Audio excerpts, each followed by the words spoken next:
vou procurar ser o mais resumido possível. Cheguei aqui a essa audiência pública hoje e logo a primeira fala foi uma fala do presidente da comissão, nosso colega, nobre deputado Nelson Pellegrino. Colocou claramente a sua opinião e colocou de uma maneira quase emocionada o que todos nós aqui temos em comum. Todos nós temos um médico de referência. O embaixador sabe quem foi o seu pediatra. Sua mãe sabe quem é o ginecologista dela. A presidente do conselho sabe quem cuidou do seu filho. Ele disse que o pai dele era médico. Portanto, para iniciarmos, pensem no médico que lhes atendeu. Ele foi um médico que estudou, fez um vestibular no Brasil, muito mais difícil do que é hoje, estudou 6 anos, submeteu o seu diploma às exigências do Conselho Federal de Medicina, que o reconheceu e disse a ele que ele está preso a uma série de deveres, um código que tem o maior número de deveres e alguns poucos, muito poucos direitos. O pai do nosso nobre deputado, ele informou ser médico. Então eu peço a todos os senhores que a primeira pessoa que vocês perguntem o que acham desta política é o médico de vocês. Ele deveria perguntar ao pai dele. Não sei se é falecido. Se falecido for, analise a memória e vote de acordo com o que você acha que o seu pai, médico brasileiro, diria sobre esse assunto. Quanto à posição da Frente Nacional dos Prefeitos, eu anotei algumas falas que aqui vi, e logo no início a pergunta é: cadê o médico da Frente Nacional de Prefeitos? O médico não está nos municípios menores. Por quê? Vocês deveriam fazer outra pergunta, em vez de cadê o médico. Por que o médico não está aqui? O primeiro motivo é que os médicos cansaram de calote de prefeito porcaria. Eu tenho, da minha geração, inúmeros colegas que foram para cidades do interior com promessa, essa que a gente está vendo na propaganda do governo. O município oferece 30 mil, ninguém vai. Ninguém vai porque o vínculo é precário, porque não tem concurso público, porque não tem perspectiva de carreira. Tenha um contrato quase verbal, em que depois de 2, 3 meses de satisfeita a gana política daquele prefeito daquele município, ele vai ser rebaixado para 5, para 2, para ver se ele pede as contas e sai com a mão na frente e outra atrás, porque afinal de contas ele é descartável. O segundo motivo do cadê o médico, aqui vai para o Ministério da Saúde, e vou fazer as minhas ponderações que serão feitas aleatoriamente, de acordo com as falas. Em um dos slides, o senhor apresentou que o desejo da população é expressado. O que ela quer? Mais médico. E o governo, que se pauta por marketing, João Santana é o 40º ministro, está vendo que a avaliação do governo Lula era 60% negativa em saúde. Do governo Dilma, a avaliação dela é 78% negativa em saúde. O ano que vem tem eleição presidencial. E esta articulação é para dar uma resposta eleitoreira para a população, para satisfazer aquela resposta de uma população que, quando instada a falar, é ruim o sistema de saúde? É. Qual é a solução? Ela fala, eu quero mais médico. É a maneira dela falar que ela quer mais saúde. Cada médico, senhor presidente, eu estou controlando ali o máximo possível, senhor presidente. Cada médico, ele pede, em média, 3 exames por consulta. Não sei se os cubanos o pedem, não sei se os espanhóis o pedirão, não sei se os portugueses o pedirão. Não conheço a formação deles, portanto não posso pré-julgá-los. Mas, em média, 3 exames por consulta. Hoje, o tempo médio, se nós temos hoje, no Brasil, algo em torno de 300 mil médicos trabalhando, se todos dessem uma consulta paralela ao mesmo tempo, nós teríamos, em média, 900 mil exames solicitados. Nem todos dão consulta. O Brasil consegue, tem capacidade para fazer algo em torno de 300 mil exames.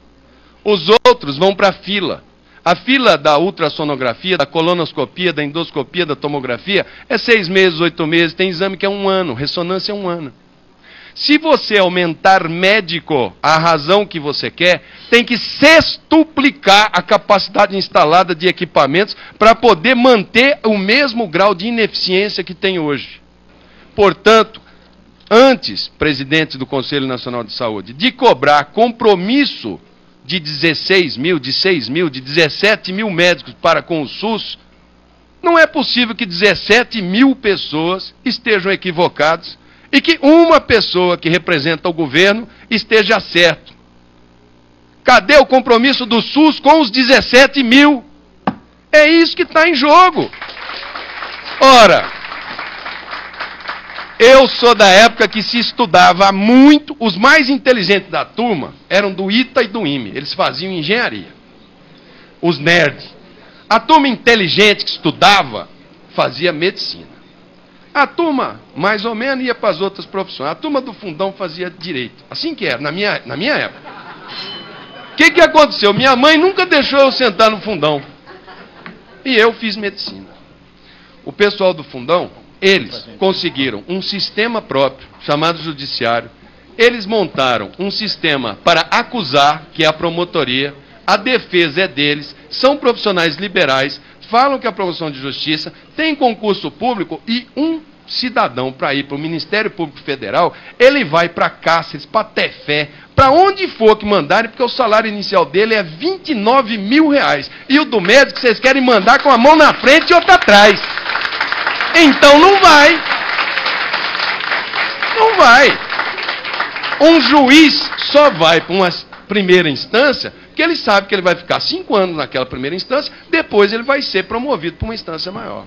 É lógico, o ser humano tem necessidade de progressão. Ao menino que passou em primeiro lugar no vestibular do Piauí, louvável, prepara Piauí, porque se você não tiver uma proposta para ele, quem vai abrir a Copa do Mundo no Brasil é o nosso neurofisiologista, não é? Ele está fazendo a pesquisa, nosso candidato a Oscar, como é o nome? Miguel Nicoleles, médico brasileiro. Aonde que ele está trabalhando? Porque lá tem proposta de trabalho, tem condição de trabalho e ele é remunerado para. O menino do Piauí vai para lá. O compromisso da atenção básica é mistério. Se eu vou porque eu quero ir. Hoje, quem está fazendo atenção básica no Brasil, e muitos fazem, é por vocação. Porque se fosse por reconhecimento, eles não estão fazendo atenção básica. E quanto às especialidades, aos postos de trabalho, se o MEC aqui tivesse, eu gostaria de fazer essa pergunta ao MEC, o número de pessoas que vão fazer faculdade na Bolívia e no Paraguai está em torno de 20 mil, foi dito aqui. Todo dia, todos os deputados dessa casa aqui recebem pedidos de pais para fazer transferência de menino do Paraguai e da Bolívia para o Brasil. E muitos fazem burlando o vestibular, que é uma fraude e um desrespeito contra os meninos brasileiros que foram estudar e passaram no vestibular. Errado também. Vergonha também. Então, seja ele decreto, eu não sei se esse vai ser o instrumento da presidente. Como nós estamos numa ditadura, que esse governo é uma ditadura, porque o que ela quer fazer, ela aprova aqui dentro, se quiser mudar a bandeira, muda. Pode ser que faça um decreto proibindo o Conselho Federal de Medicina de fiscalizar. Nós vamos entrar nos anos de sombra, de escuridão. Os corpos que os médicos de Cuba produzirem, os mortos, ficarão com as suas lápides na frente do Palácio do Planalto. Deputado. E ficará na conta de cada deputado que eventualmente votar a favor dessa MP da morte, que é o que eu estou sentindo que vem por aí. Portanto, tenho desse parlamentar a minha mais absoluta e veemente repúdia a todos aqueles que estão conspirando.